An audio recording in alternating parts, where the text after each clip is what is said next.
Yeah, kia ora koutou and a warm welcome to Greg and John and to everyone. Greg was raised on a family farm in mid-Canterbury and got a Bachelor of Agriculture from Massey University and started working in agri-business consultancy in Ashburton, first as an operations manager in a livestock export company and then as a grain marketing manager before he started his family journey with the family farm, otherwise known as Mangarara Station, 610 hectares back in 1996. The family farm is run by Greg and his wife, and I think probably very occasionally by your 3 children, Greg, but not that often, huh?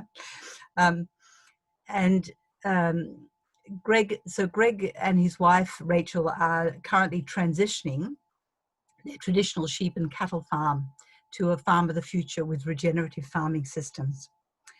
John King is the Director of Succession, lives in Christchurch, and he travels very widely around New Zealand to groups of farmers to help them manage their land holistically. He's passionate about education, environment, and entrepreneurship, and works alongside farmers to generate soils, lift their profits, and lower labour. This is his new triple bottom line. He's a holistic management educator and a field professional and has trained farmers in Australia and New Zealand over the last 20 years, organising over 250 group educational events and published 150 times in the media. He also works with RMPP groups, which is the Red Meat Profit Partnership throughout New Zealand, boosting farmers' confidence and skills for regenerative farming practices. So we're going to start with Greg and your presentation. Thank you.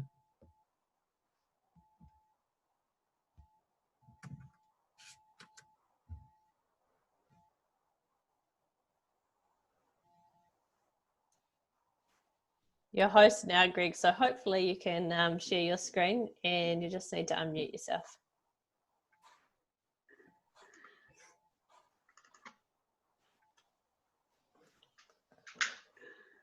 Brilliant. Cool. Here we go. Well, kia ora everybody. Thank you for giving me the opportunity to speak to you tonight, and thank you Caroline and Jesse for organising this event. I am going to give you just a bit of an overview on my take of regenerative agriculture and why I'm so excited about all the opportunities that holds at the moment, but then also just how we're applying it on our farm, Mangarara. So the slide on your screen at the moment is a bit of an overview of part of our farm. We're very fortunate that you know, a 600 hectare property has a 30 hectare lake on it, and it's a diverse property with running sheep and beef and also integrating a lot of trees. But before I get into the farm too much, I'd just like to acknowledge this time of great change that we're living in, and the massive transition that we have to go through over the next 10 years if we're to achieve the goal set by IPCC of reducing our fossil fuel emissions by 50% in the next 10 years. And given that this has been organised by a climate change group, it is hard to get your mind around just what that is, but potentially 2020 is off to a great start as far as the massive changes that are happening around the planet. And I think COVID has given us an opportunity that never would have dreamt of, the amount of planes that are on the ground at the moment, and just the way people are rethinking their lives and thinking about slowing down the pace of lives, and really ultimately we're at that point where it is what does it mean to be human. And so there's all these opportunities in front of us, and I think regenerative agriculture is going to play an essential part in creating a regenerative future. And this quote by Albert Einstein always comes to mind to me when he says, "We cannot solve our problems with the same thinking we used when we created them." And to me, I believe that regenerative agriculture is a different way of thinking, and I think it is the kind of change that we're going to need to basically deal with the challenges that we face, and then move forward on a whole nother level. And spiritual leaders like Eckhart Tolle and that talk about a evolutionary leap of consciousness that's going to be required, to happen. And I'll go into it in detail more, but I really do think that regenerative agriculture is part of this change and the way that we see ourselves, and our relationship with each other and with all life on the planet. And so that's why I'm pretty excited about the potential that it has. And the big change that I see is, humanity has evolved to this point of time where we've wanted to dominate and control and be the masters, and it's brought us to the brink of collapse, or it's brought us into the 6th mass extinction of life on Earth. And I think we're at that stage now where perhaps more and more people are reaching and asking the question, well, what's this all about? Why are we here? And humanity to this point, we've perhaps been like children or adolescents growing up, and we've been developing our technology and our skills and what have you, but using it quite selfishly. And so the big change and the big thing that I see with regenerative agriculture is that we fit ourselves back into the wheel of life, the circle of life, and understand that we're just a part of that circle of life, but we have a role to play within it. And the exciting, and we just have to also acknowledge, I think, this incredible time that we've been living in, again, for this fleeting time of life on Earth, for a couple of 100 years where we've had this abundant fossil fuel, and it's changed the way we live, and human population has grown exponentially. It's doubled in my lifetime, and everything that we do these days is relying on oil. And either we have to learn to reduce our reliance of oil, because if we are going to give future generations a chance because of climate change, or the mere availability of those fossil fuels. And some good friends of ours, Antoinette and Jordan, who from Happens Films down in Christchurch, have been putting out a podcast this year. And a month or so ago, they interviewed a guy called Nate Higgins from America. And it was a really good one, which I'd recommend if you had a chance to watch that podcast, where he just talks about, fossil fuels that we, totally take for granted these days and rely on to drive our economy. And it's like a barrel of oil is the equivalent of 4.5 years of human labor. Or the other way of looking at it is that there's the equivalent of 500 billion sort of slaves working for us humans at the moment to achieve all the things we do. And the other big one, and probably what got me going on our sort of regenerative journey as much as anything, was understanding that basically we're eating fossil fuels. Food is produced largely by fossil fuels, and it's relying, especially when you look at some of the annual agriculture, the crops and the all the energy involved with growing those crops and cultivating the land, and all the fertiliser that goes into it, and what have you. And so our journey started off more around sustainability, and rather than, I guess, regenerative agriculture was not really even in my awareness when we started this probably 15 years ago. It was about, well, how do we grow food more sustainably while reducing our reliance on fossil fuels? So that's been a big part of it. And I'm sure John will go into more detail about what regenerative agriculture is, because everybody seems to be wanting a definition of regenerative agriculture.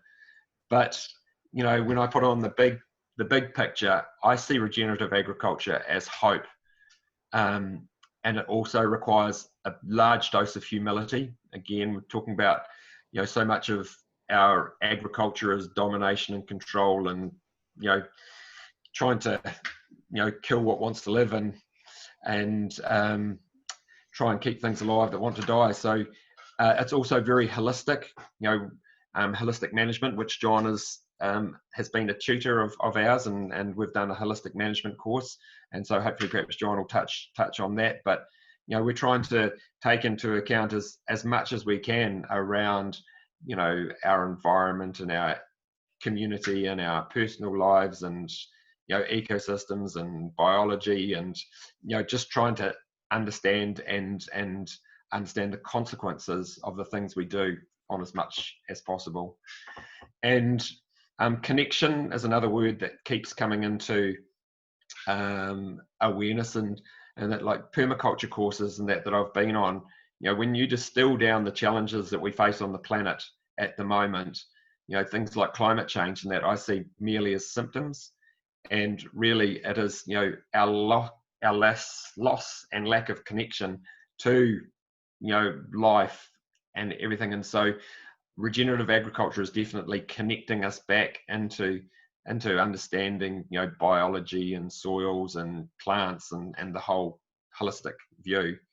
I think regenerative agriculture is evolutionary, and there is a really good white paper put out by some guys. The website is called Terragenesis, and they put out the best definition of regenerative agriculture, but in that they say that it can't be defined, because to define something is to put an end to it, it's to close it, and agriculture, and it will continue to evolve as humanity continues to evolve. And so you can't put it in a box. It's got to keep growing as our awareness and knowledge grows, and it'll keep getting better.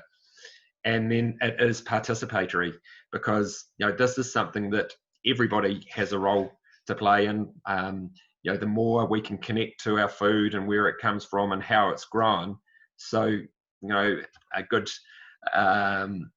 a guy, Joel Salatin, who's a bit of a hero of mine from America, he says there's no such thing as cheap food. Either the environment's paying for it or your health's paying for it.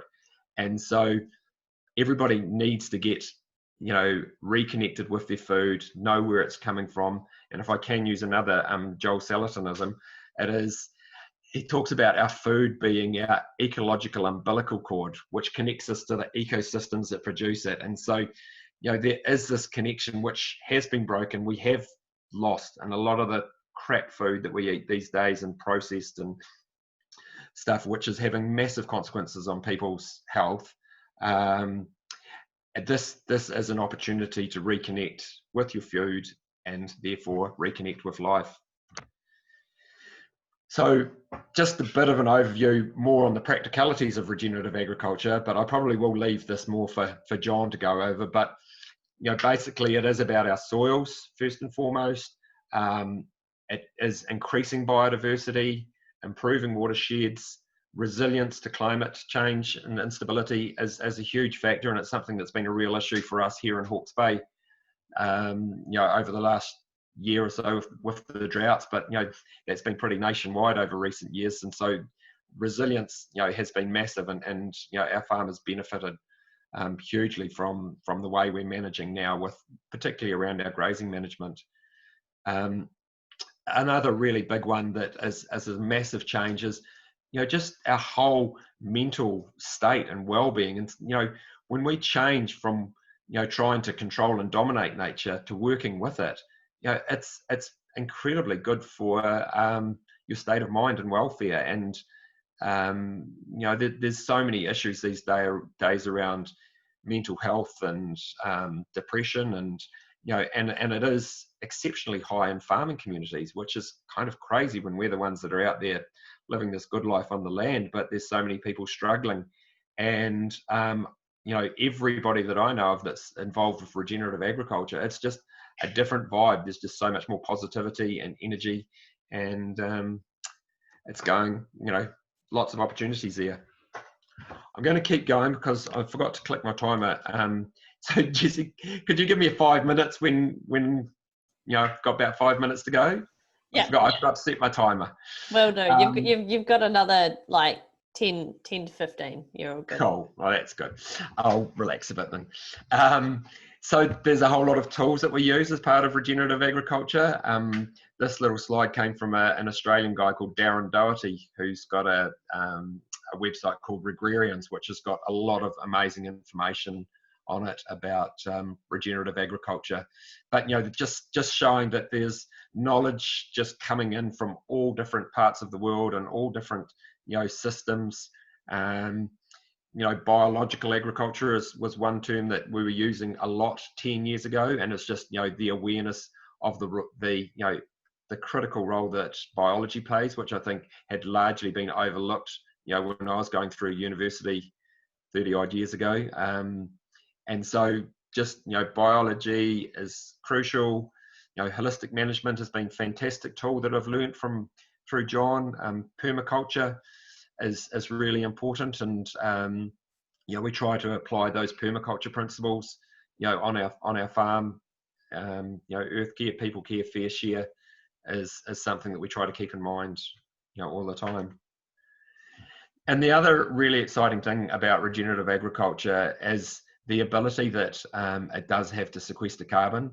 And first and foremost, it's early days, I guess, in the scientific research in New Zealand about the ability to sequester carbon into the soil, but there is a lot of work being done on it at the moment. But there are people who have been measuring their soil carbon for a number of years, and we are steadily increasing the amount of carbon in your soil. This table here comes from a book called what is it? The Carbon Farming Solution, which is a brilliant book about the role of perennial crops and regenerative agriculture to mitigate climate change and food security. So that's a good book.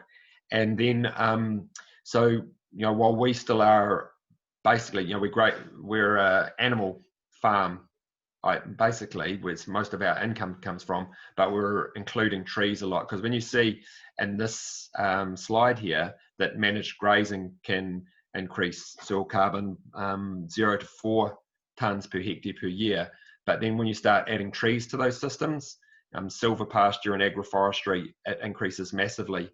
And we've been planting trees just in the last couple of weeks in our pastures, so that it's not only going to draw down a whole lot more carbon, but it's also providing shade and shelter and fodder for the animals, and a whole lot more biodiversity. And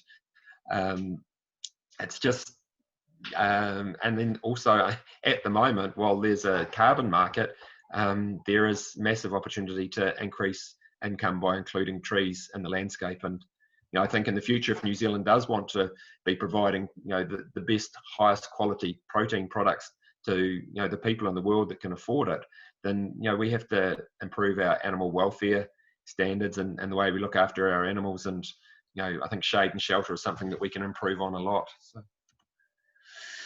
this is a bit of a picture about what it looks like on our place.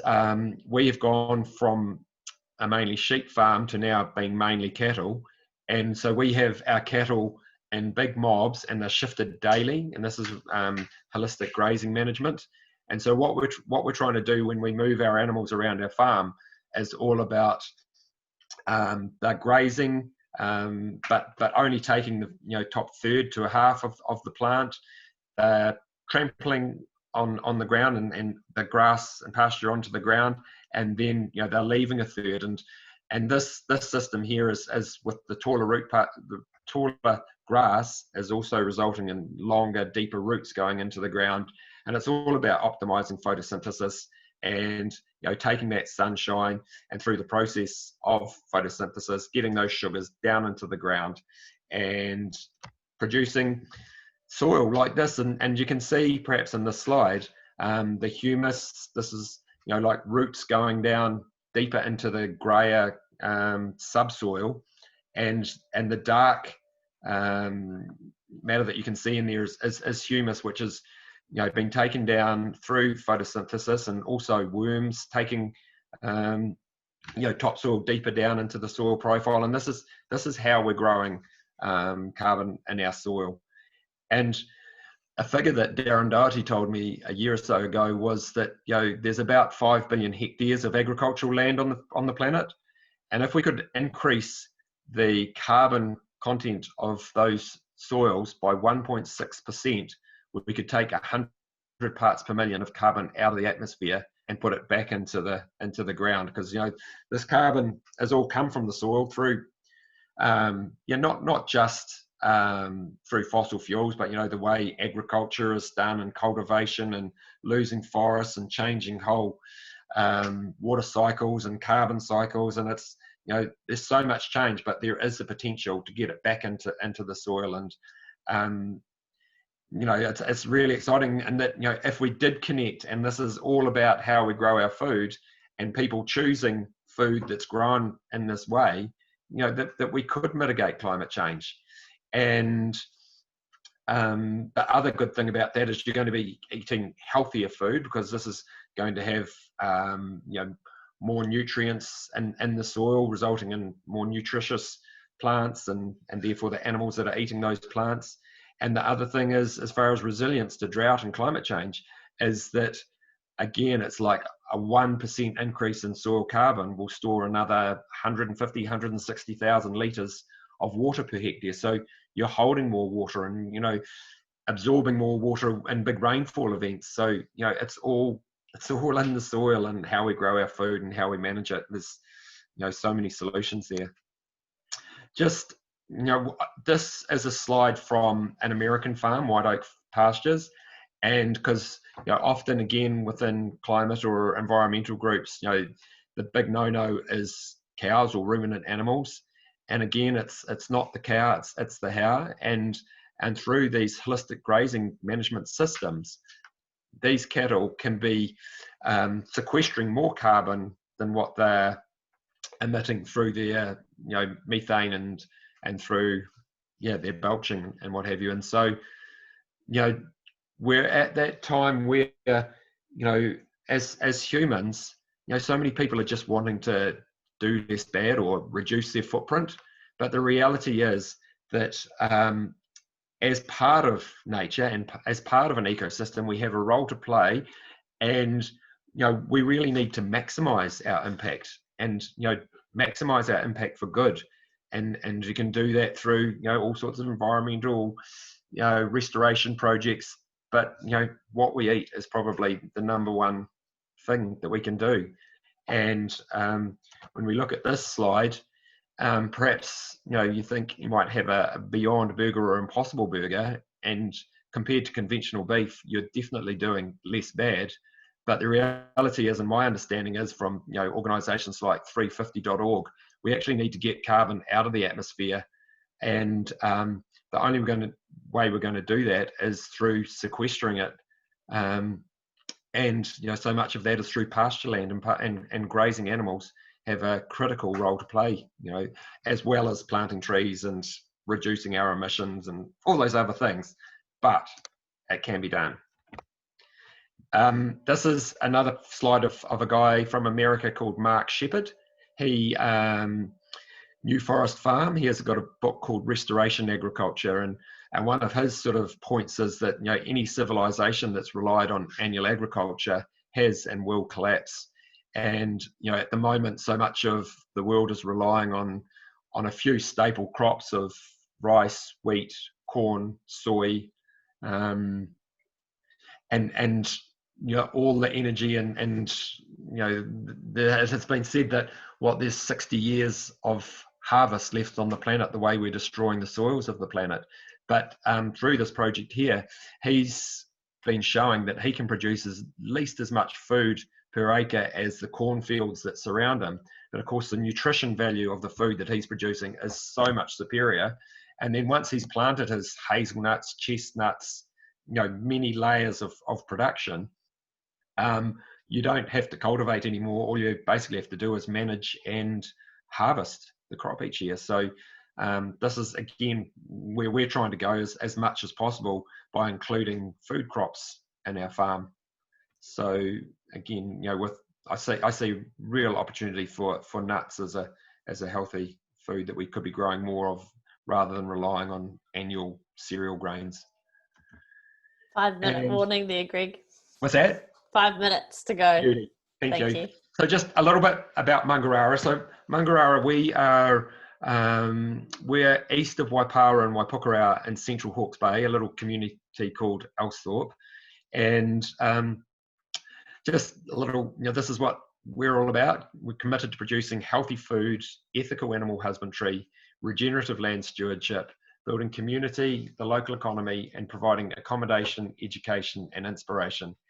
And we've had an incredible journey over the last few years. It probably started back in 2008 when we realised that we needed to reduce our fossil fuel usage and also get more trees on the farm. We approached Air New Zealand, and so for over 11 years now, I've had an incredible relationship with Air New Zealand, who helped us plant, gave us a budget for 3 years, and over that time we planted 85,000 trees, mainly New Zealand natives. But and we've sort of gone on from there and just continue to plant as much as the budget allows. But this is a block of native bush out on the farm. It's fortunate there's about 13 hectares of old forest, and it's quite incredible when you look at this and think that this is what Hawke's Bay used to look like, because all we see now is pretty dry, barren hills.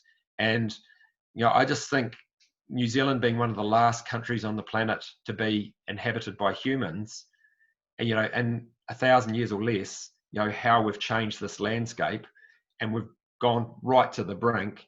And now I think with a bit more awareness, we have to reimagine paradise as because that's what I imagine New Zealand used to look like, but now with humans as part of this healthy, thriving ecosystem. And so it's about restoring the balance, and that's sort of just the journey we're on. And I guess we talk about our goal for Mangarara is really around optimizing life, and that is starts with the life in the soil, the life then of plants and animals and diversity, and ultimately of humans and all the people. And with the accommodation we have on the farm, there's so much energy and so much life here that it's a fun place to be. And just a couple of slides there of a gully, what it used to look like in 2009, what it looked like last year, after we've done a lot of planting. And what started off as being around trees and planting and restoration has evolved over time to some really good friendships with the likes of these people, because Back to Connection was all about connecting people back to the land. And a lot of these people coming from Air New Zealand or families staying now have really strong bonds and ties to the land in Mangarara, and which has been really, really cool, especially for a lot of those Air New Zealand people now that have lost their jobs. But there's a group coming, hopefully, if they all get out of lockdown in Auckland next month, even though they no longer have their jobs with New Zealand, they're still coming back to the farm. So that's what it's all about. And just quickly, if we're going to reduce our fossil fuel emissions, by half in the next 10 years, how are we going to live? What are we going to do? And I think there is, we're going to have to get back on the land and get back closer to our food. And there was a paper put out last year by the Post-Carbon Institute called The Future is Rural. And that, just understanding that over the last couple hundred years, how people have urbanized, because it's been so cheap to take food to them and take the waste away. But now people are going to have to live on the land. And so potentially I see an opportunity, on our farm in the future to create a little agri-hood hub where, people can live. And these are just a few ideas of the little enterprises that could take place on Mangarara. Many of them already are happening here. We do have a little dairy and that already, but I think we're only limited by our imagination. So, and that's just a picture of the lodge. And so if anybody is coming through Hawke's Bay, do drop in and see us. You're very welcome. There's some accommodation there, and our gate's always open. So thank you. Look forward to some questions. Thank you so much, Greg. Really appreciate you sharing all of that with us. We'll now hand over to John, but please do keep your questions coming in the chat, and we'll do them all together at the end. John, I'll just assign you the hosting rights so that you can share your screen. 1 second.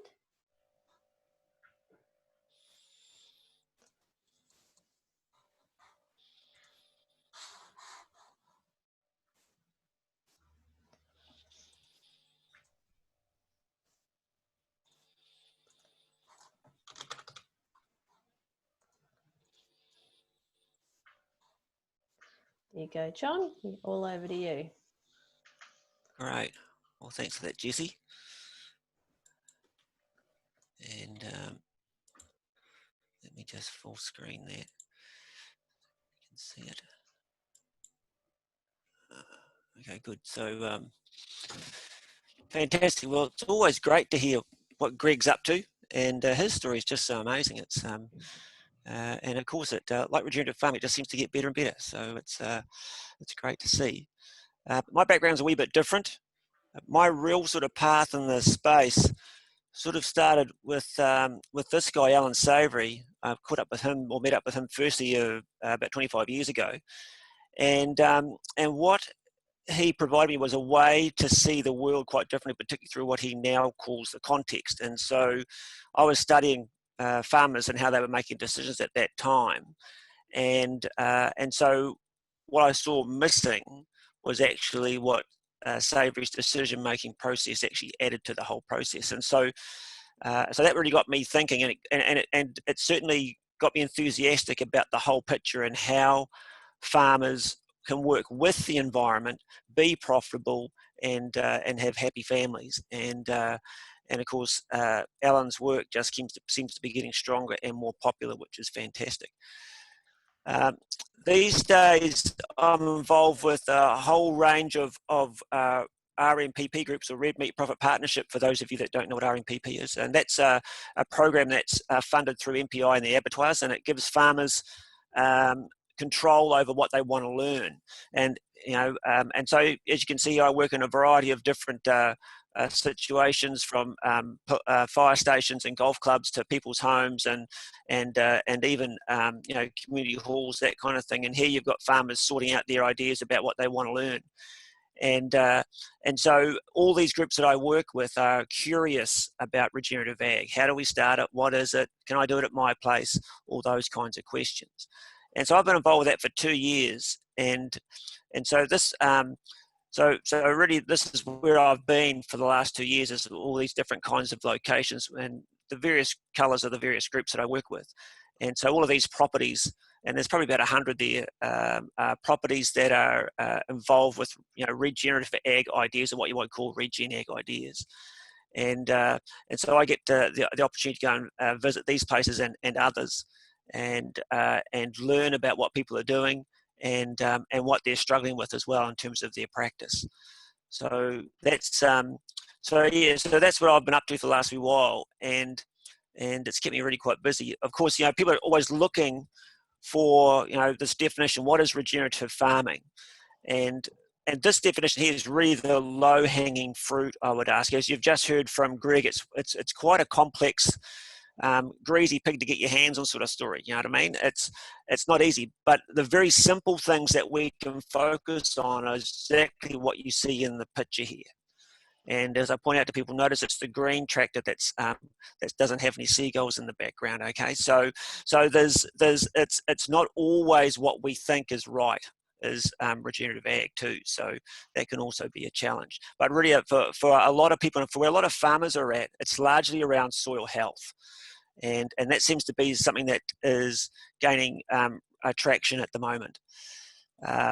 And so, but we've known for quite some time the dramas associated with the current way that we do agriculture, and this is from research done with Peter Sears in the 1950s, where you can see here what this graph is depicting is that as the grass production increases and the soil fertility increases, then we end up with a whole lot of animal health problems. And so, how do we mitigate those? And so what we're trying to do with regenerative ag is to address all of these things, and not just merely do what we're doing now for a lot of scenarios, is treating symptoms. So the staggers and facial eczema and nitrate poisoning, all those kinds of things, we can go and reach for the shelf to address those things.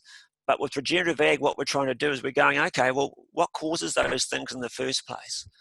And so that becomes the focus of regenerative groups. Are we addressing the root causes of our problems?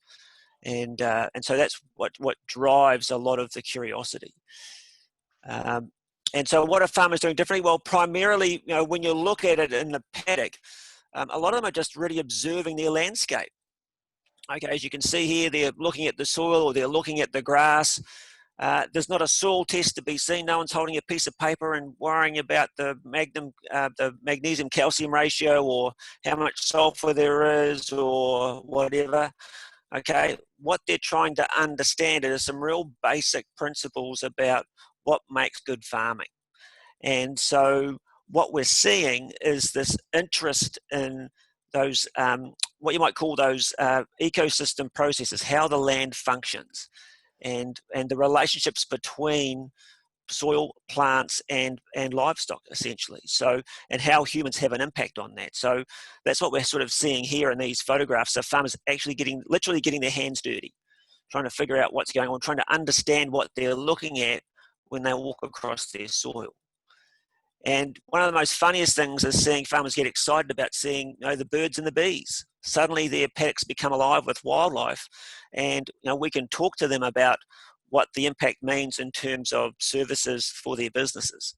So all the birds, for example, there above those cattle, they're are picking up the insects, and of course you've got a bumblebee here and amongst the, some flowers here, and it's funny when you see a farmer go, crikey, last year this was all Swedes, this year I've got this multi-species crop, and where are these 50 million bumblebees come from? Because they weren't here last year. So so some of these experiences are quite startling for farmers, and they're really quite amazed with what's actually going on. So what's changing? So farmers are questioning the root cause of their problems. They're also challenging themselves about whether they need all of the interventions they purchase. And so what's the potential, I guess, of regenerative ag is to reduce production costs. Because for a lot of farmers, that's really one of the ways that they can improve their profitability is to keep more money in their pockets. So, but they're also starting to learn things like this. For example, here we've got a fence line comparison. So on one side, they've got the old pasture. On the other side, they've got the new pasture. But when you change and create a new multi-species pasture, you must also change the management. You can't go back to what you were doing before because you'll end up with the same old pasture. So this is one of the things that farmers are beginning to understand and change their management. Diversity, it's one of the principles of regenerative ag, and not all the pastures need to look this pretty. But I mean, it's really nice when you see a lot of different flowers, and diversity has of course the diversity brings is cooperation. The plants help each other, they improve the cycling of nutrients, and of course with the flowers they bring in the pollinators and the predators, and so that is what brings the ecosystem alive. Covering the soil again is another really important principle of regenerative ag, and this here is a winter crop. I took this photograph last week down in Otago, and you can see here how the soil is covered with a litter base, and so what that's doing is preventing the movement of soil across the paddock. It's also preventing the movement of fertility. So that's a really important thing to help with reducing sediment loads in waterways. And a really important part of that is, is this litter on that soil surface decomposing? And so it's helping farmers understand that decomposition is actually a living process, and that it's an important process to help get more carbon to the soil and to improve soil function. So that will also improve rainfall absorption and a number of other ecosystem services, which of course all add to the viability of farming. Another thing is keeping pasture growing all year round. This particular photograph, these two photographs are of the same paddock with two different RMP groups visiting them about 6 weeks apart. So on the left, you can even see a little wee turnip down here on the right. It used to be a paddock of turnips, so that was grazed in May of last year, and then this group was here in June, and then by August this group came along, and you can see the grass is growing. So if it was turnips with rye corn, if it had been a normal monoculture, that would have all been bare soil, and then and so this grass wouldn't be there at all. And so because they put the rye corn with that, they can now graze another class of livestock on that pasture in September, meaning it's not that class of livestock not grazing on the lambing country that they're lambing their ewes on. So these are the kinds of ideas that farmers are starting to pick up on. and of course livestock management. And one of the things that we're finding, a tool that's really exciting farmers, is the benefits of really high stock density for certain periods of the year. And one of those things is how it stimulates the environment through the deposition of dung and urine. And so what we're seeing there is, again, mimicking what happens in nature, where animals are on an area for a very small area at very high density for a short period of time. And so a lot of the regen ag ideas come out of observing what happens in nature, and seeing the benefits as a result of that. And so things like this, for example, this may become the new norm for New Zealand farmers. I'm not saying it will, but it may do. What we call a scruffiness, instead of it looking like a bowling green, it will have a pasture that is not only diverse in terms of species, but also diverse in terms of maturity.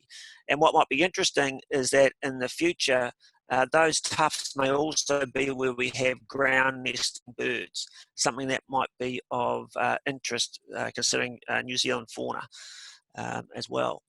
Other things, of course, we can now use livestock to improve the waterways. This is a classic example from a property I visited a few months back. And so we've now got grass right down to the edge of the waterway. There's no indication there of fouling of the waterway by any chance. We've got farmers now using livestock minerals instead of putting on fertiliser. And so what they're doing there is cutting their fertiliser bill and using their livestock to put nutrients on the farm. And also, of course, the livestock is what they get paid for. So the livestock get the benefit first, and the soil and plants get the benefit second. So that's something that's quite challenging for some farmers to pick up on. And even the research is starting to pick up on this. This is from Ag Research, a photograph where on the right-hand side you can see with the traditional types of grazing that they've been doing on this particular property has increased the amount of Californian thistles. On the left-hand side, where they've been doing what's called deferred grazing, very similar to what we do with regenerative ag, the thistles have declined significantly over a 2-year period. So the science is actually there proving what we're up to and what we're able to achieve. But yet what has yet to change, okay? So farmers, for example, are still struggling, that I see, with some of these relationships. And the classic example is what you're seeing right in front of you here. And the background where the group's standing is where a multi-species crop was sown. It was sprayed out, that paddock was sprayed out with glyphosate. And there was for some other reason, the only plant that came up were the Swedes. But in the foreground, you can see the rest of the multi-species mix coming up. And the farmer had been stepping over that for 2 months. And in fact, the group stepped over that foreground and off into the pasture. And I had to bring them back, and we had to have a discussion around, what is the potential of what we're seeing in the foreground here? Why is it that the plants germinated and established here, but not in the multi-species mix with all the best technology that the farmer could afford in the background there? And so we're still so helping farmers observe and identify these anomalies, like what we've got in the foreground here, is still a challenge. And we're seeing that in other fronts too, and it's just this is how it's not an easy thing to pick up on, particularly when we're so used to monocrops, because that's how farmers have been generally trained. So when it comes to grazing, for example, we know what makes this kind of situation possible, where the farmer's running out of grass, and this is with dairy stock. But what's really challenging is, how do we create this kind of situation where we have a whole mob of sheep behind a single wire, happy and content that they actually won't jump over the wire? So this is, and if anybody's tried to do this, they'll know just how challenging this can be with sheep, and yet here we have somebody that's doing it, and very successfully. So that's a bit of a conundrum for farmers to get their heads around, about how you can make that work at this stage. So what's happening? So as a movement, this is an adaptation from Stuart Hill's work from the 1990s. Stuart Hill was a sociologist at the University of Western Sydney, and he argued that when farmers don't make money, first of all, they improve efficiency. And this is where the industry, the modern or conventional industry, mostly focuses its efforts.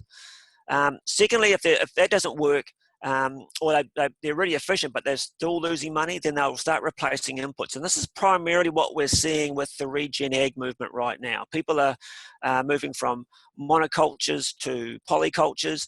They are replacing fertiliser with alternatives, soil conditioners and foliar feeds, that kind of thing. And so that's where a lot of the efforts around regenerative ag are focusing on. And what Stuart Hill also says that when that finally runs out of its ability to make farmers money, that's when we start seeing a significant change in redesigning the business. And the 4 systems that he put down there, or the 4 techniques that he put down there, were permaculture, keyline design, natural sequence farming, and holistic management. And so the first 3 there are landscape design ideas. And the 4th is holistic management, which is all around looking at management differently. So that's where we are with where things are happening in the sort of this kind of topology here of how change happens in farming communities at this stage. And there was a question there about scaling up. Is it easy to scale up? The answer to that is simply no. It's actually more challenging for larger operations to give this a go, because quite often the staff do not have the skill or the experience to share in the enthusiasm. We've got another thing that's holding us back, and that's the banks, because they're so focused on recipes. So they're still just dipping their toe in the water at this stage and not really leaping in with this just yet. And consumers can also be quite fickle. There are certification processes out there at the moment that are focusing on regen ag. But if I was to go and ask a chef whether their customers wanted something that was farmed regeneratively or organically or whatever, they would probably just turn around and say, well, actually, it probably doesn't matter. They just want something that tastes good. So again, it's trying to, how do we help that connection with the consumer to and dovetail into all that Greg talked about in terms of bringing that whole story together. That's also proving to be a bit of a challenge. Impact on climate change. What you're looking at here is the simplest, most rudimentary, cheapest way of looking at how a landscape functions, and it's a rainfall infiltration or a water moisture infiltration test. And what we've got there is a 4-inch pipe or a 100mm pipe. You pour in a couple of 100 mils, and you simply time how long it goes through that soil. And so this is a very highly the soil here's got a really high absorption rate. 200 mil will disappear in about 7 seconds with that soil. This was a property in mid-Canterbury, but in a lot of situations that 200 mil might take an hour to disappear, or even longer. 200 mil in that size pipe, by the way, is the equivalent of about 25 mil or an inch of rainfall an hour, that kind of thing. So this is a very simple technique that you can use. You don't need a computer with an algorithm or a GPS or a probe or anything else. You can just do this very simply in somebody's paddock. And you can do it as many times as you like and all the rest of it. A lot of the research around the impact on climate change regarding regen ag is embroiled in first principles, just like this. Okay, it's simple. It's a real simple thing of just helping people visually see the impact of changing their soil function. Another way, and of course, this is a real classic example. This is from one of my clients in Hawke's Bay, and this was 2 photographs that he took 4 years apart. And the photographs taken the month after the last rainfall total there. So on the left it's taken in May, and on the right it's taken in July. And you can see that even though there was much more rain on the right hand side, the grazing management there actually created the drought. And so where it's quite different on the left-hand side. So quite often a lot of issues we're seeing with droughts are coming from the decision-making that farmers are doing around their grazing. And a really important part of that is soil carbon. Okay, and this particular property, it's the same property. These photographs came from exactly the same property. And if you look at those top photographs, The left-hand side was taken about 2010, 2011. Right-hand side was taken from the same spot, although at a slightly different angle, in 2014, 2015. And what you can see there, if hopefully it comes through very well, is that where that little bottle is, you can see there's a little bit of pumice soil that's coming through, whereas by the time you get to the right-hand side, that has disappeared. And I've had quite a number of articles on soil carbon, because we're told that New Zealand soils have plenty of that kind of thing, and yet when I show these photographs of the bottom of actually what soil carbon actually really looks like in the soil, I don't get any criticism, because again, very few, I don't know if many scientists have actually seen carbon in the soil, but we're now, again, like Greg, who showed us that photograph before, the farmers are seeing it and are seeing the benefits from it. So that's what's happening there.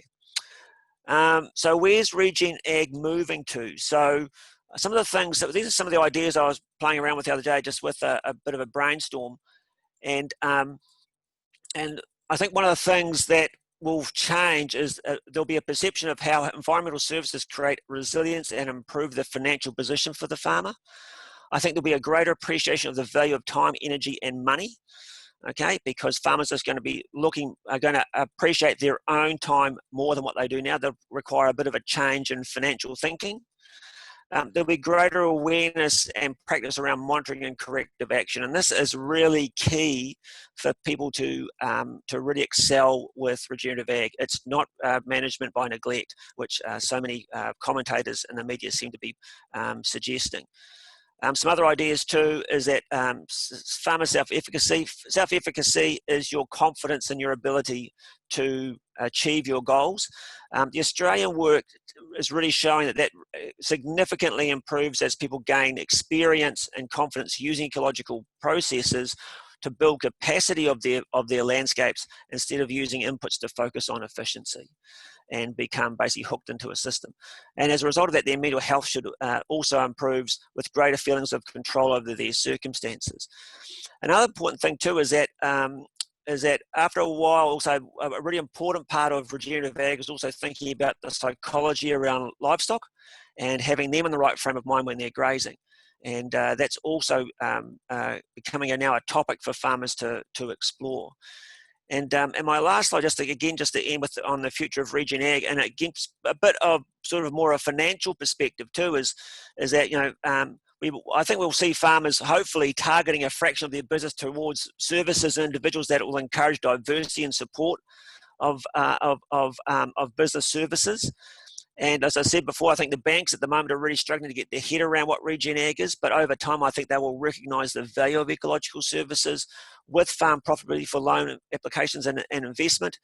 And this might interest your group too, is that I think there are going to be more businesses raising life forms to assist farm performance, and those life forms will include things like earthworms, dung beetles, spiders, etc. So I think there's plenty of options there, and lots of positiveness about where the future of Regen Ag may take agriculture. It's just going to be whether we have enough time. So I'll just finish that there, and stop sharing my screen, and we can take some questions. So Jessie, when you're ready. Thanks very much, John, and thanks everyone for the questions that you have been sending through. Keep them coming. But I guess to start off with, sort of near the top, we had a question from Michael early on. Can regenerative agriculture be applied to horticulture, for example, in an apple orchard? I would certainly think so. And there's plenty of stories of similar kinds of orcharding operations, horticultural operations, like for example vineyards and so on, that suddenly go in and use livestock for grazing. They'll plant multi-species in the rows between the trees, and so I think there's certainly plenty of potential for an apple orchard. Greg, you're muted. If you just unmute yourself. Yeah. I'll just add that first and foremost, regenerative agriculture is a mindset shift, and you can apply it anywhere and everywhere. And so in an orchard, it's just principles like diversity, just a concentration of, holistic health of the soil, and being more aware of consequences of perhaps some products that you might be applying. And so I certainly think regenerative agriculture, or just regenerative thinking, applies anywhere, and first and foremost it is that change of mindset. Cool. Thank you. Our next question is from James, and that is, what makes synthetic fertiliser so bad? John? Well, the classic is nitrogen fertiliser, and most of you probably just drawn a breath in there. Well, 80% of that breath is nitrogen, and it surrounds us all the time. And so one of the things is that, can we use that for free? And of course we do through clovers and so on in agriculture. But there's also, the life forms out there can suck it out of the atmosphere. So it's not that synthetic fertiliser is so bad, but can we use the environment to reduce actually going out and buying it? And can we manipulate the environment to use it in a way that for nitrogen to be used in a similar way as what we would do if we were reached out and bought it off the shelf? So Greg will have probably a slightly different view on that, because I know that Greg's much more into the energy thing than where I am, because I'm very much practical based with the farmers I work with. But it's what we're trying to do is ask that question of root cause of the problems. Can we use the environment to actually address the root cause of the problems, instead of consistently reaching for inputs that address symptoms of management? And so it's a much broader question than just whether nitrogen fertiliser is bad. Yeah. And again, thinking holistically, and this really was, again, another key driver that got us doing things a little bit differently, understanding that pastoral agriculture is the backbone of the New Zealand economy, is relying on phosphate fertilisers coming from North Africa at the moment, and all the energy that's involved with bringing that here, let alone the issue of who actually owns that product at the moment. And just, not that we knew regenerative agriculture was the solution or how to do it, but I just knew that the current model is unsustainable, and if it's unsustainable it will end. And so that sort of prompted us onto this other path. And then, yes, of course, nitrogen fertilizer, which becomes like an addictive drug. People just have to keep putting on more to keep getting the same results. And again, all the energy that's involved with producing it. So it's a big challenge, feeding the population, because I forget what the percentage is at the moment, but a big percentage of the world's population is fed through synthetic nitrogen. But again, as we're seeing for regenerative agriculture, we can grow healthier food without it. And of course, the thing that really confuses people is that there are regenerative farmers that you might call regenerative farmers using nitrogen fertiliser. So that also muddies the water a bit, blurs the picture a bit. And they will justify what they're doing by saying, oh, well, we're trying to wind this down as we try to wind up our ecological processes. So that's how they would justify it in many instances. But the other thing is that, they just might get caught out at some stage, and so they'll reach for the bag like anybody else does. So it just depends on your context, and a lot of that will depend on how hard the bank is riding your back at the end of the day. So that's what happens.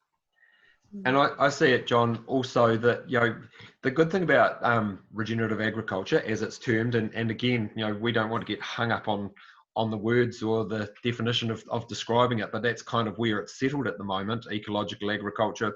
But it is not totally prescriptive, and so farmers can a whole way along the at different stages of understandings or implementing regenerative agriculture. It's not prescriptive, so there's nothing saying you must do this, but it is measurable, and so it's about outcomes.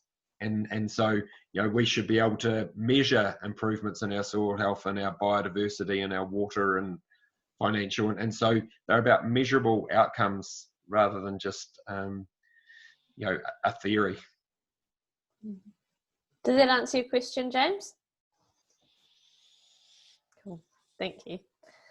All right, our next one from Donald. What is the best way to establish a diverse pasture? John, you go for that one.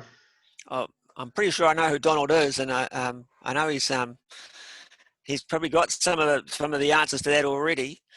There is no, I guess, one way of doing it. One of the things is that it may even depend on the season. We just saw in that photograph I had a minute ago of where they was trying to establish a multi-species winter crop in that particular instance. And they'd done all the right things, and yet the Swedes had established in the field, but everything else had established in the gateway where there was no chemical fertiliser. So there's an awful lot still to learn about the establishment. Some farmers, for example, will direct drill. Other farmers will broadcast on, and in both instances, I've had farmers that have had brilliant results and farmers that have had disastrous results. So, in some regards, it may be a bit of luck of the draw, but it also shows that we're not really hitting the nail on the head just yet in terms of being really successful consistently at actually helping or getting a diverse pasture established.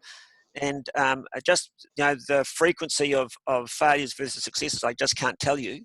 But I do know that we are seeing both extremes. And we pretty much don't go there. We try to manage our pastures just through grazing and livestock management. Again, part of our journey has been leaving the tractor in the shed. One question, I guess, picking up on that is, how do you deal with, I guess, criticism from the more mainstream farming community where the results are not always successful right away? What's the kind of suggestion of a strategy for tackling that? Well, I see just as many dramas in mainstream agriculture too. And so, I mean, they don't get always right. That's the thing, is that they get all sorts of dramas. And so it's a complex thing to get right. And I've been to field days where the farm has been a farmer that's got involved with a monitor farm or something like that, and they've got the best advice around them, and the crop has still failed. And they're all scratching their heads about, because they've done the right thing, they've sprayed it the right number of times, they've used the right fertilizer, they used the right seed, it was drilled correctly by the contractor. So sometimes it's just not meant to be, and so there's always there can always be those kinds of issues. But at the same time, there's there's always someone that's done better somewhere else. So. Like I said, a lot of what you end up believing is who you end up spending most of your time with. So if you're finding people that are successful in doing things that you want to be interested in, those are the people that you're going to believe. And even if they have a mishap, you'll still think of it as a positive thing compared to someone that you don't want to follow that closely. And of course. It's a bit like Regen Ag's. It's a bit funny. You've got to remind farmers. It's a bit like perspective. I don't know if some of you people will be driving, and I don't know if you ever noticed that someone that drives slower than you might think is an idiot, and someone that drives faster you might think is a maniac. And that's kind of the difference with Regen Ag. People are doing things differently, so they're either an idiot or a maniac. That kind of thing, because they're not doing the same thing that you're doing. And so it's helping farmers and the industry understand that perspective. We can do things differently. It's the outcome that we're interested in, and sometimes we don't get the outcome that we want. So it's helping. But that's the learning opportunity. Okay, it's that whole thing about, well, why didn't it work? Because of course, if it's a success, you just charge on to the next thing. It's great. I did that. I must have done that right. So you think you know it all, and the best lesson is always your last mistake. That's how it works. So. And Regen Ag is no different. And the other cool thing about that is that there are so many groups popping up around the country at the moment. I'm not sure what's going on in Nelson, but there's a Hawke's Bay Regenerative Farming Group, a Taranaki, and then we've got Quorum Sense, which is really probably the main body in New Zealand at the moment that's really connecting farmers up and pushing that extension and learning, and John obviously doing incredible work with his RMPP groups all around the country. And so there is lots of opportunities for people who want to get into this to join up with other like-minded people, and everybody again is really happy to share their learnings and cooperate and collaborate, and it's very positive like that way in that. Fantastic, thanks guys. The next question is one from Ayla. What do you think is the opportunity to measure the numerous benefits of regenerative management, and specifically looking at biological activity in the soil, and then how can we demonstrate those benefits to others? I think that, like I showed you a minute ago, that very simple rainfall infiltration test is a very simple way of demonstrating soil function. I mean, if I asked everybody here whether water was essential for your farm, you'd all put your hands in the air. But if I asked you what your rainfall infiltration rate was, the hands would probably come back down. So a lot of farmers and a lot of policymakers and water zone committees and stuff don't even know or even focus on water infiltration. They're so busy focused on getting water to the site that they're not even interested in water infiltration. And so that's really the big jump that we have to help people understand. And just something simple as a water infiltration test, I mean, it's so simple to show people, and and so easy, and that's all that you need. Just a couple of videos of that and away you go. You can show that to anybody. You can do it on your own lawn. You can do it anywhere. So, and keep an eye on Dr. Gwen Grillett. She is doing a lot of research around regenerative agriculture at the moment and comparing it to more conventional systems. And so again, early stages, but they're gathering the data and information. And we have got AgResearch involved with our place at the moment and looking at a whole lot of ecosystem services that farms offer, as opposed to just measuring the production and profitability on our farm, looking at the biodiversity on the farm, and all those water infiltration rates and all these other things that farms have a critical role in for the good of whole society. I think another thing that would be really interesting too is when the focus of research changes from basically generating intellectual property for the CRIs to actually helping the farmer be more profitable. And I think that when we see that happening, which is what Greg's largely talking about, is that we're starting to see a bit more interest now from scientists to pick up on these ideas that the farmers are doing so well with that, and of course the farmers that are doing really well are doing well financially, which is also important. So so we're starting to see more interest in that space. Ayla, did you have anything to add on that question? That was fantastic answers. Thanks, guys. I think, part of the question is, I totally agree with you. It's about the outcomes. And so one of the things I'm really interested in is trying to understand how can we, what can we use as a measure to try and actually show those outcomes to other people. Yeah.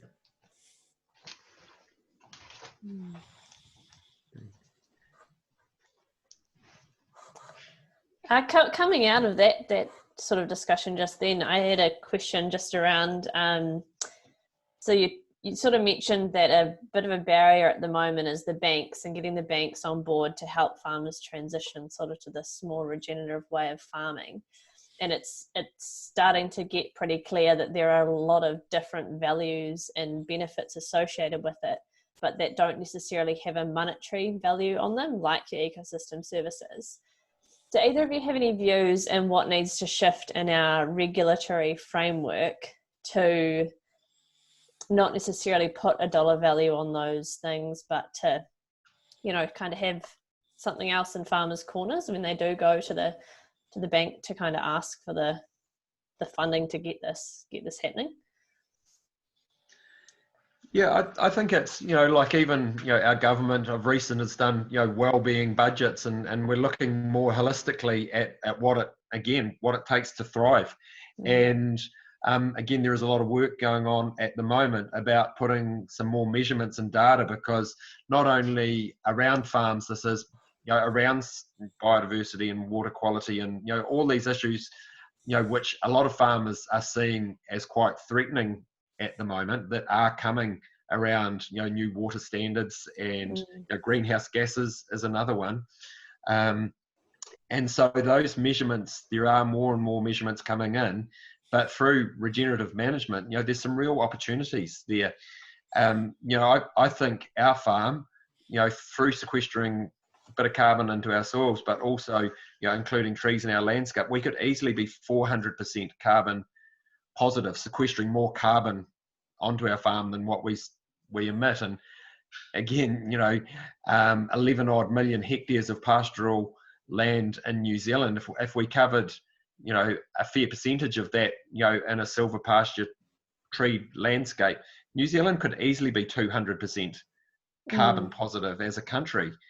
And, with better biodiversity and animal welfare outcomes as part of it. And we just have to get away from this linear mechanical thinking that, okay, people look at spreadsheets and say, well, we're just going to have to plant all these pine trees.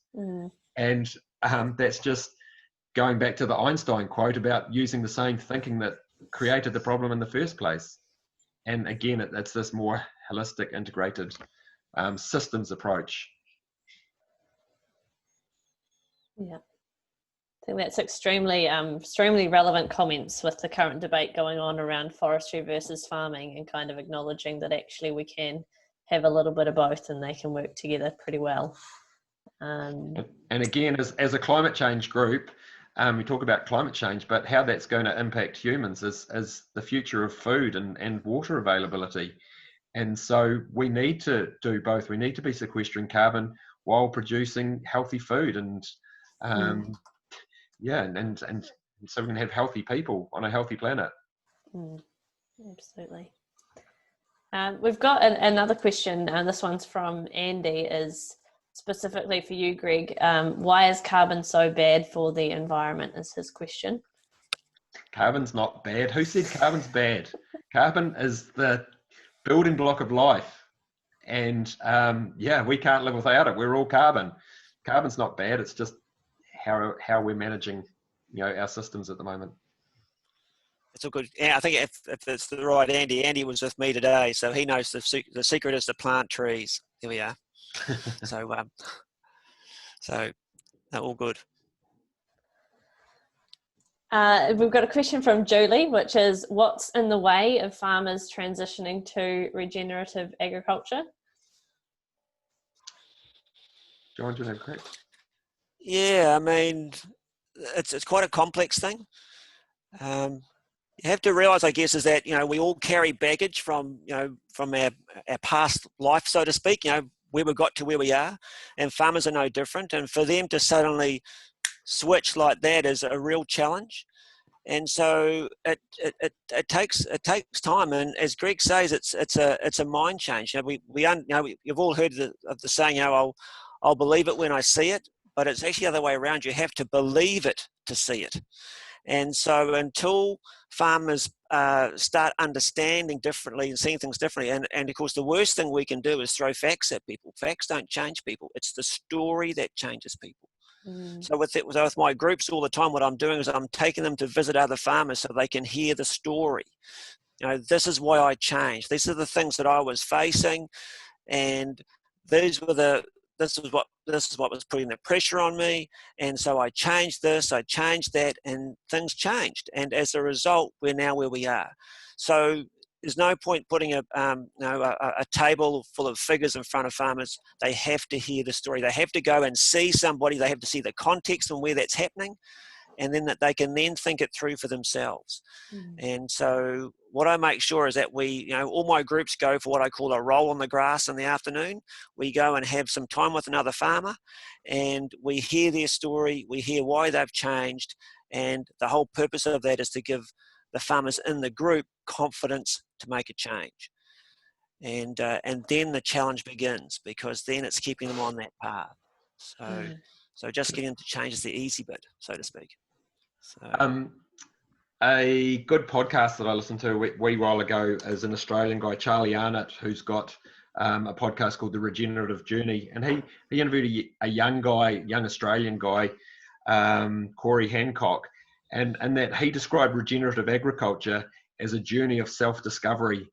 And I think, that is, again, stepping into a bit of unknown and bit of trust, and being prepared to take a few chances and trust nature and trust the universe, whatever.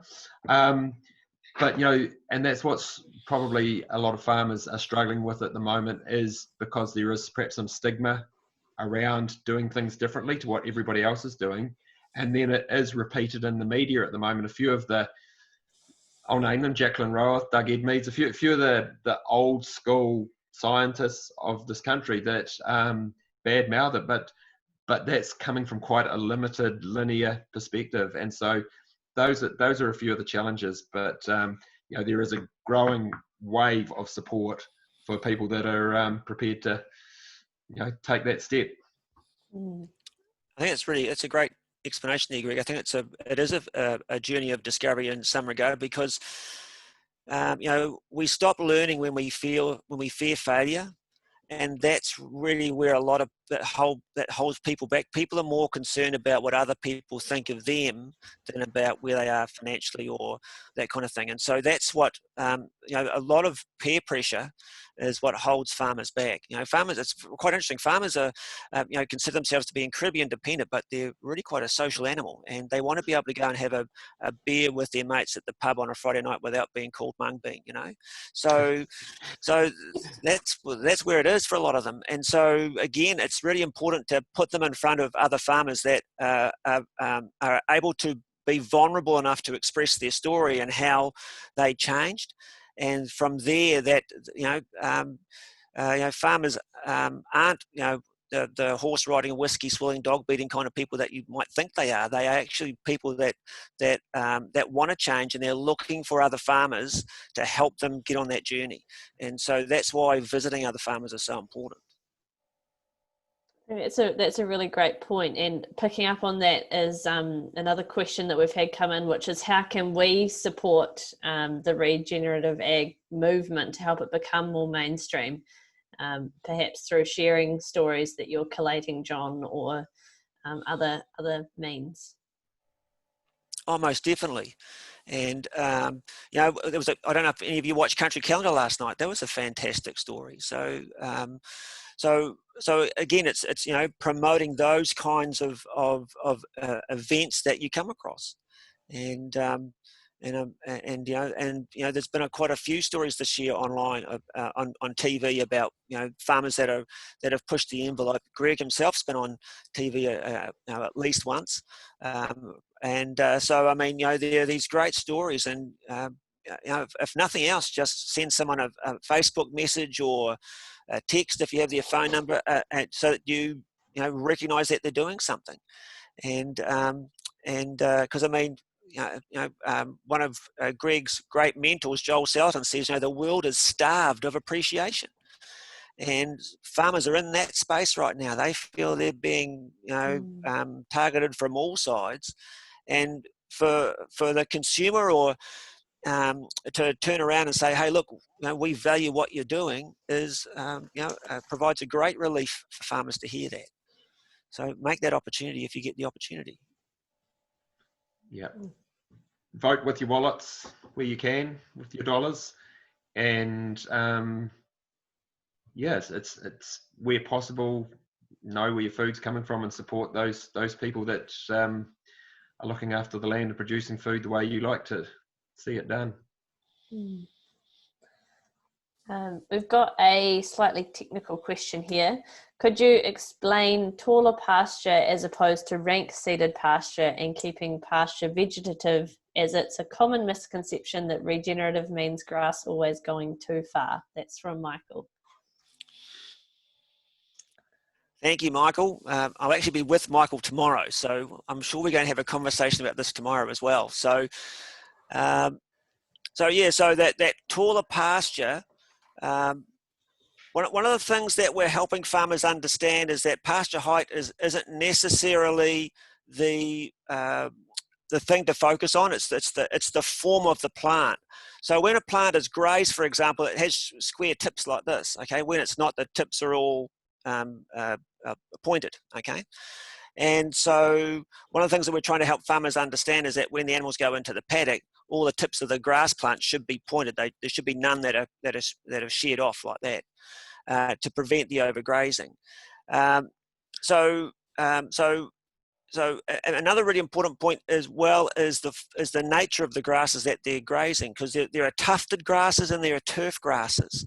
So we're getting quite technical here. So tufted grasses grow much taller than turf grasses do, but in both instances it's the form of the grass, making sure that the grass hasn't been grazed in a way that when the animals go in, that there's still these shared blades of grass that are in the paddock. So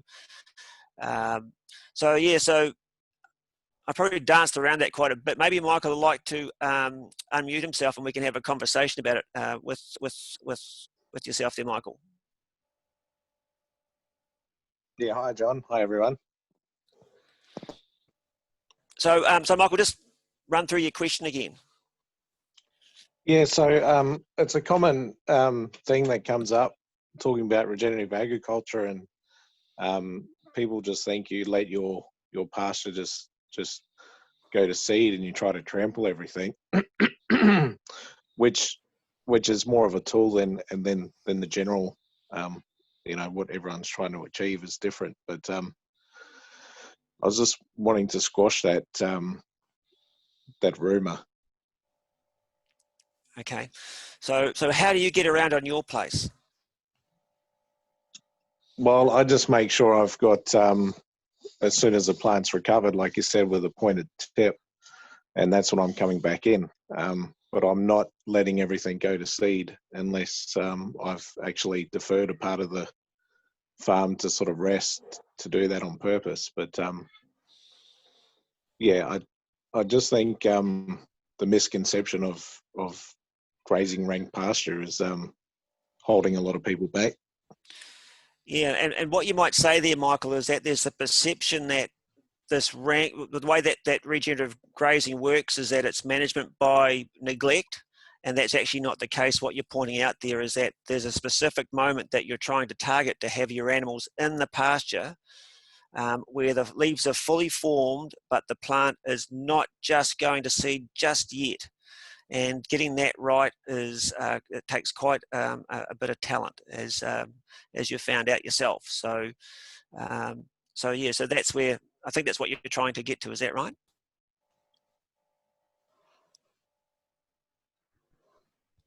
Yeah, that's right. That's right, John. Good. Oh, we'll see you tomorrow. Thanks. And we'll just have the last couple of questions. Henry has asked, how do I get started?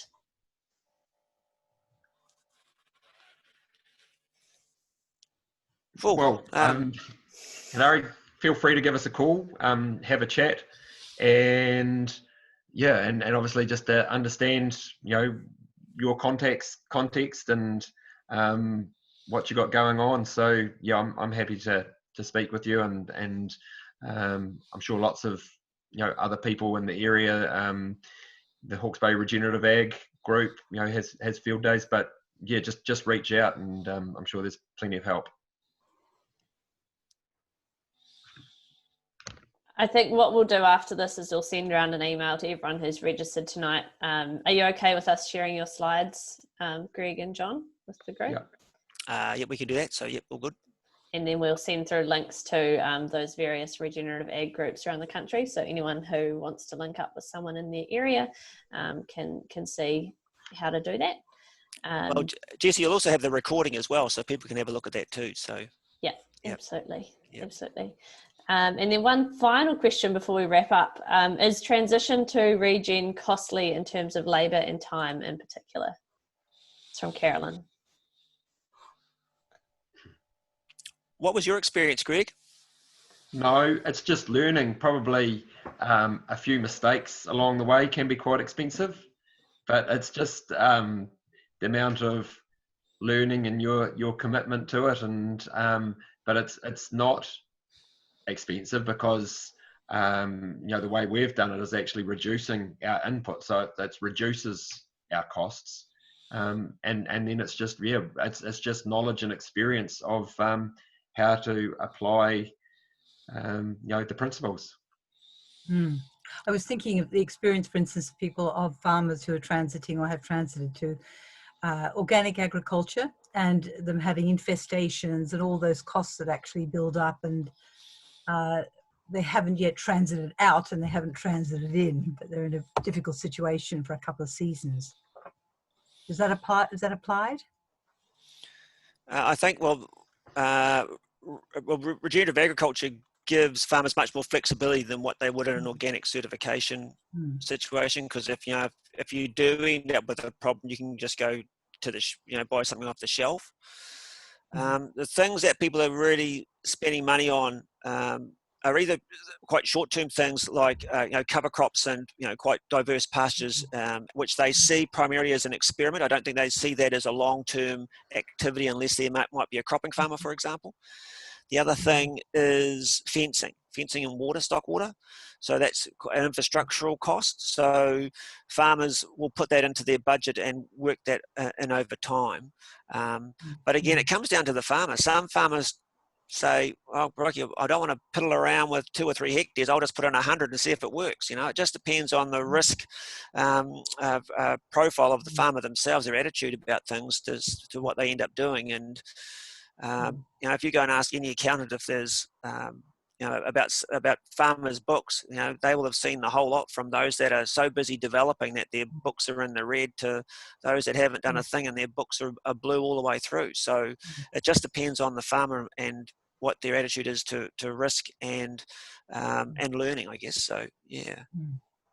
And Caroline, that will lead, a thing of interest is regenerative organic standards, which the Rodale Institute has introduced, and that is something that I'm interested in, because sustainability being our initial driver, we haven't been certified organic because in some instances organics is no more sustainable or less sustainable than a conventional model. But when you integrate the whole principles around organics and regenerative, then I think you can get a fit. But in the meantime, if you're just looking at regenerative and looking at getting those good outcomes, then you can fall back on the tools that you need to fix up any problems along the way, as long as you don't rely on that crutch forever. Yeah. Okay, thanks. Thank you both. All right. Well, thank you so much, Greg and John. It's been a fantastic session. I know I've certainly learned a lot, and I'm sure I speak for everyone when we say thank you so much for your time.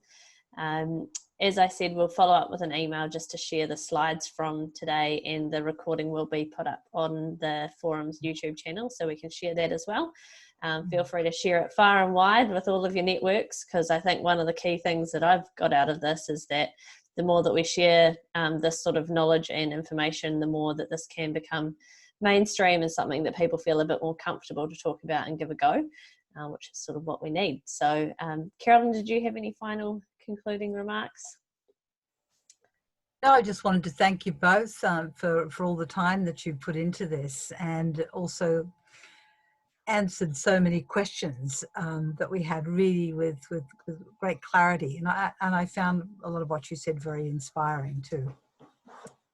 So thank you.